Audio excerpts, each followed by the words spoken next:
So I want to provide my perspective on this issue on whether a settler can ever be Pono in Hawaii, based on what I read in a recent Civil Beat article, and maybe provide a more local and everyday perspective on this. Because what stood out the most in this article was the term settler, which I honestly haven't thought about since ninth grade history class.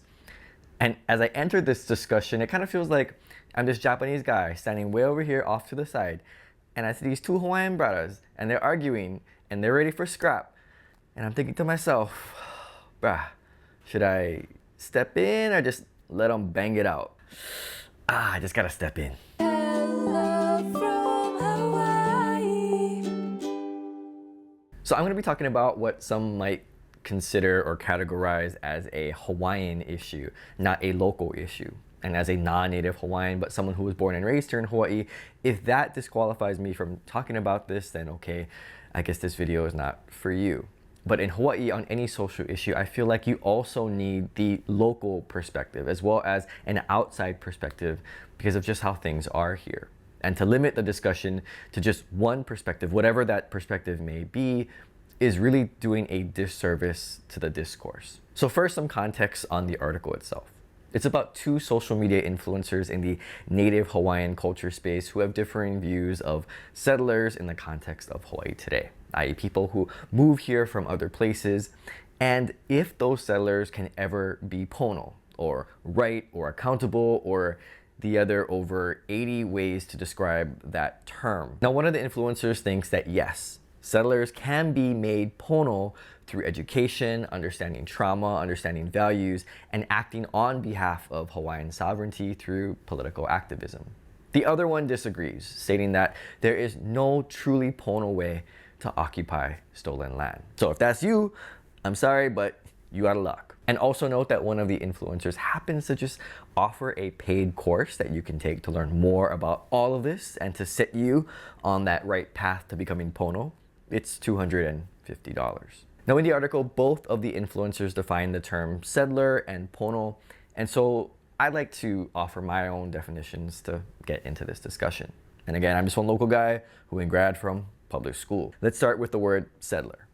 Settler, well, that's people who move from one place to another with the intent of starting a new life, right? They typically move from a relatively crowded place to one that is not as crowded. Now, sometimes that new place has people that were living there before them, and other times nobody was living there, and so they are the first ones to permanently settle down there. But the thing about this term is that it's primarily used in the context of like history, like, you know, back kind history. And I get it, history is being written all the time. Like the present will become the history of the future. So I understand that. But I think when we're talking about the term settler, that's usually in reference to the past where populations, primarily Western populations, were starting to spread out around the world. To use the term settler these days, particularly in Hawaii, just sounds archaic and confusing. I mean, even the term transplant, I'm not really a huge fan of. I mean, to me, if you just move from the mainland and you come here, you're just from the mainland. In the same way that if I move to the mainland, I'm just from Hawaii.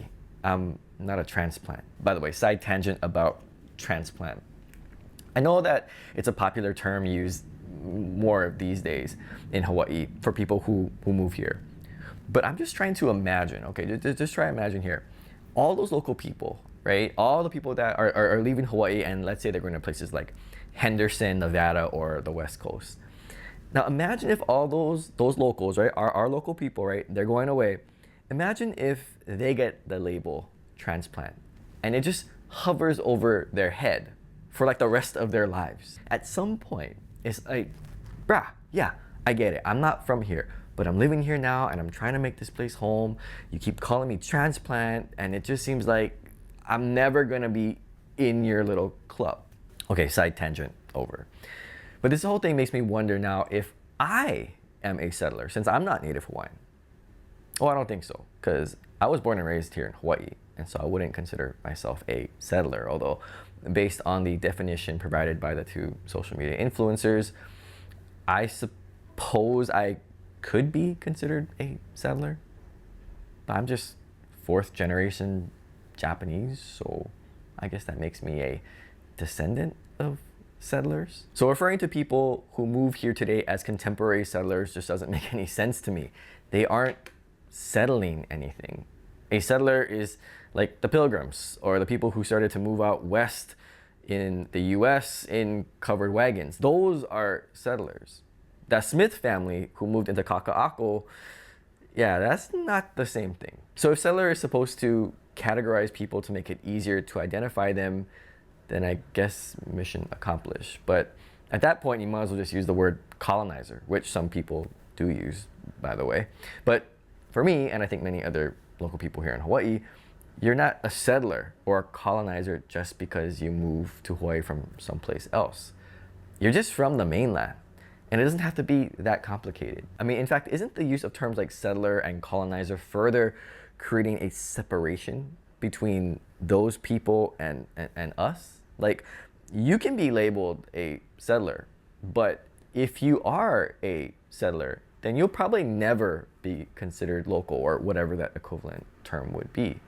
And that's probably true, but I think it creates these certain social constructs that make it even more difficult for those people to acclimate and learn about the culture, because there's always going to be this wall. All right, but let's talk about Pono and what I think this means in this context. Now, there's the idealistic definition, putting forth our best effort to define how something would best be lived out, but then there's the real life application and how it plays out in the everyday. And while it's nice to have these mission statement like definitions, let's not get so abstract that we lose any real sense of what that would look like in real life. Because essentially the question becomes, can a person who moves here, and you're not a settler in my opinion, you're just someone who moved here, but can that person integrate with local culture and values here in Hawaii? Can they be respectful and kind and open to understanding how life in Hawaii is? I'm not talking about taking Hawaiiana class and memorizing all the monarchs and the timelines and all the dates and stuff. No, I'm talking about just trying to understand how contemporary life is and being a good person and no cause trouble. Absolutely they can. And you don't even need a course for that. But this question of ponoality, sorry for butchering that term, but also asks whether a person who moves here can do anything to rectify the injustices of the past that were done to the native Hawaiian people.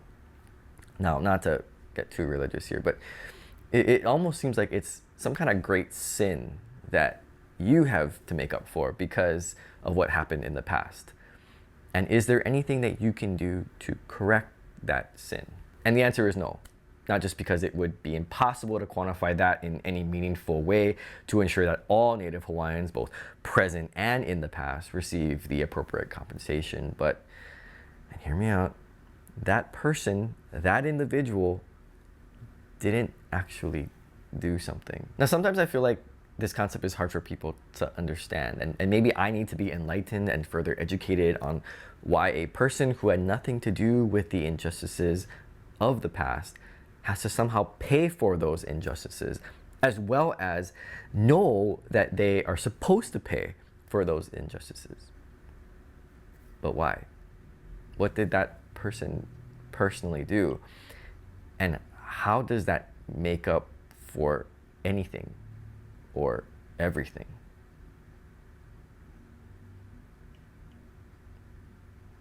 Because I really don't understand this guilt that's being placed on these people, many of whom are American citizens like us, who enjoy the same protections and rights as we do, who just want to visit or move here.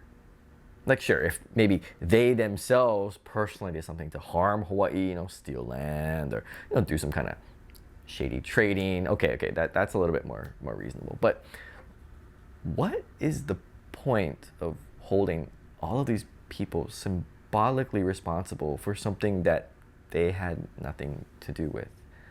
And especially to hold them in symbolic debt for something that is impossible to pay back. The way that Pono is being described or suggested by many people, how can anyone live up to that idealized standard, including local people?